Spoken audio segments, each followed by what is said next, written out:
Namaste. Hello everyone. Welcome to Shail, Gulhati, Shiva and Mysticism for another episode of Monday with Mahadev. I have been telling you stories around a series of paintings which I got made for my home from the temple artist Devdas at Jammu. We've done 3 stories so far, very simple ones, but I hope that you're enjoying them and seeing the sequence. The story began with Shiv and Sati, and when Shivji loses Sati, he wants to finish the universe because this is not what he and Sati had wanted. He had wanted joy and love and harmony, but it didn't happen.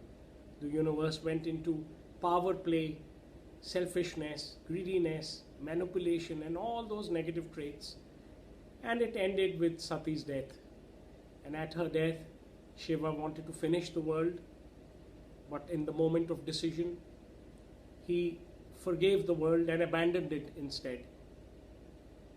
Then a lot of time passed, and in painting number 2, we saw that maybe after 1,000 years, Sati, who always is, was born again, reincarnated. Hinduism believes in reincarnation, and we say that Parvati, the daughter of the mountains, the mistress of the mountains, was in fact Sati reincarnated. And we see a lot of time has passed because Shiva's hair has become matty. It's not well groomed anymore because he's alone by himself in a cave.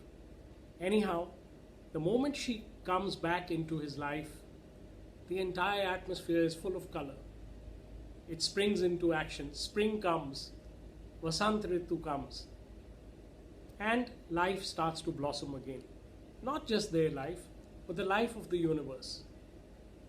And then we had painting number 3, in which we showed Shiva and Parvati sitting on Nandi, homewards to Kailash.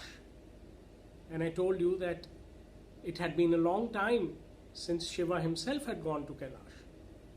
So when they finally got married, sat on Nandi and ready to go to their mountain abode, they both blissed out like a point, a portal point into celestial time, a point of system restore,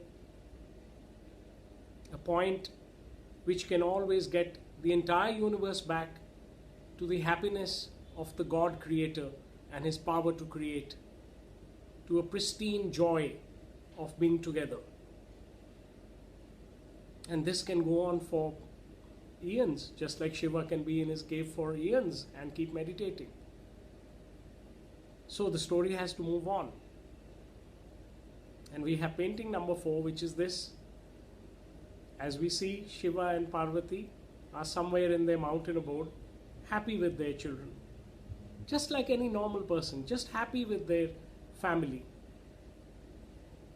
And what is a little special about this painting is, if you see, Karthik is seated very calmly on the side of his parents, and Ganesh is doing some kind of a dance like a naughty little child.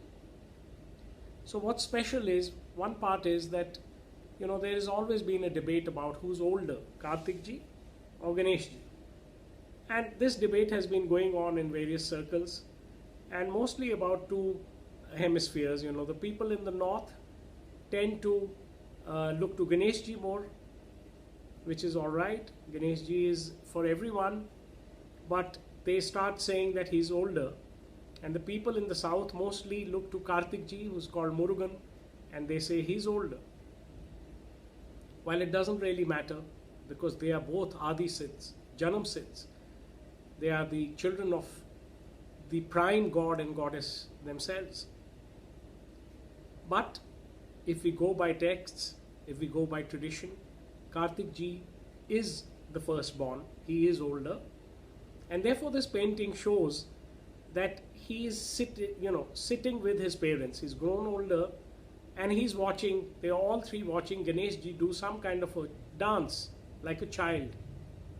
And then if you notice carefully, Ganesh ji is actually dancing with the mala, our rosary.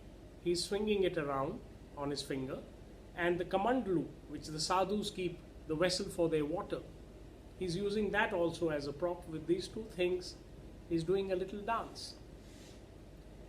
Now, the subtle meaning of that was that what is sacred for the entire world, the Son of God, the Seon of God, the one who is also Janam Siddh, Adi Siddh, born into consciousness, it is just a play for him. This is not meant to be in a way to say that the mala is not pious anymore. Of course not. The rosary is the most pious thing that we all have. And yet, Ganesh Ji, in his kindness, is reminding us that this too is a play of God. The Kamandalu, the sadhus in the mountains only have water to drink for, sometimes just water. The Kamandalu, therefore the container, the vessel, is a very important prop. But Ganesh Ji is using that also in a dance. He's saying this too is a dance of my parents.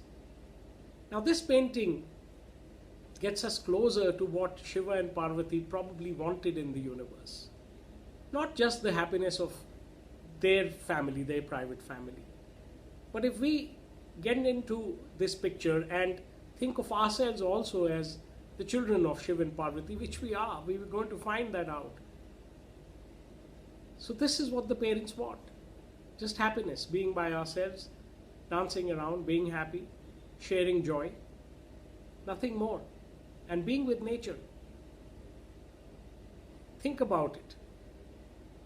Is it too late for us to become one big happy family? Learn the dance of Shiva, learn the love for your siblings, and then carry on. I will meet you next time with painting number 5, which is the final painting in my series. And that is very different. These first 4 paintings have been based on our traditions, on our Purans, our Shastras, and are more or less telling the story of Shiva as it is. But painting number 5 is a concept painting, because when we were done with these 4 paintings, I thought to myself, what next? Because none of us know what next. We all know the story of Shiva till this point. That finally he was happy with his family. What happens next? So I had to think of painting number 5, and I will present it to you next time and give my views on it and wait for yours. So please join me here again on the same channel, and I will see you next Monday. Om Namah Shivaya.